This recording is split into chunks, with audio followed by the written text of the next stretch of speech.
In this tutorial video, we are going to be discussing a couple suggestions that you might want to keep in mind when you're writing your resume. We've created a resume from a mock applicant named Casey.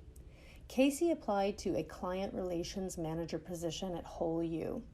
The description asked for people skills, media skills, and customer service experience.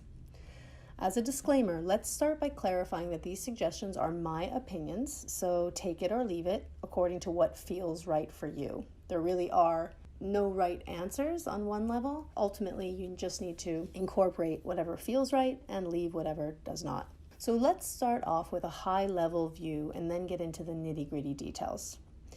It's important to remember that whoever is reviewing your resume will likely review your resume very quickly. How quick? Well, some estimates say a couple minutes, whereas some reports claim only 6 seconds. So imagine if you had 6 seconds, what would you exclude and what would you include? I think that's a good framework to whittle your resume down to the main highlights. So I think that's why resumes are more often one page these days, because they know that our attention spans are dwindling. That's why the one-page resume is very popular. So at this point, we don't know if Casey is a male or a female, but he or she did a pretty good job at keeping their resume to one page. So go Casey. So let's get into the nitty-gritty details. Casey J. Zarnowski. First off, what do you notice is that this font is kind of funky. You want to choose a font that is very clear to your reader and easy to read. Obviously, this might be unique and stand out, but not for the right reasons. So let's highlight this and pick a font that is more readable. I myself really like Century Gothic. I actually recommend this to all of my clients because I think it's easy to read. There's a levity that I really like about it. Casey J. Zarnowski is quite a unique name, so we don't really need J as a differentiator. I think Casey Zarnowski kind of rolls better than having that J break it up. So we might as well take out the middle initial, unless you wanted to leave it in because it has some sort of valuable meaning or you like the way it sounds. But otherwise, I tend to recommend that people take out the middle initial. I try to distinguish the name. This is your professional brand, so you really want it to stand out. So I bold it, and I actually make it a little larger. I usually go around 18 font. The next thing that we notice in Casey's header is that he or she has what looks to be like a home address here. With modern technology, you don't want someone Googling where you live, and likely they're not going to be sending you a postcard or a courier pigeon, so you might as well remove your home address. Rather, they would probably contact you by phone, so I always put the brackets around the zip code.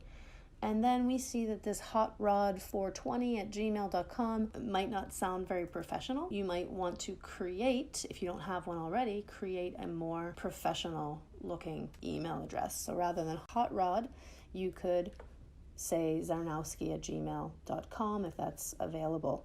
So let's correct that. Gmail is spelt with 2 L's, so there might even be errors within your contact information. Be very careful about that because you want someone to be able to contact you. Spelling errors in general across the board are really frowned upon because a hiring manager looks at this and says, wow, if this person can't even, do a spell check and have a friend read over this, how are they going to perform in our company and do work with us? I just removed the header, and I'm actually going to paste it into the header of Word. Moving your information into a header gives you more breathing room to potentially expand and make sure that you can keep all of your information on one page. When we get into the content of Casey's resume, we see that they start with education, Success University. So there's no header here. I wouldn't really know that this is education. So you want to make things very, very clear for your reader.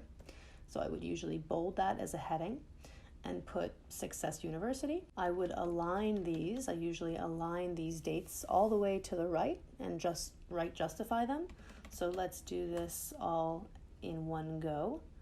And I usually put spacing between the dashes and make that consistent as well. So this is kind of the painstaking part of it, but just making these consistent. It's kind of a meditative process, making everything pretty clear. And the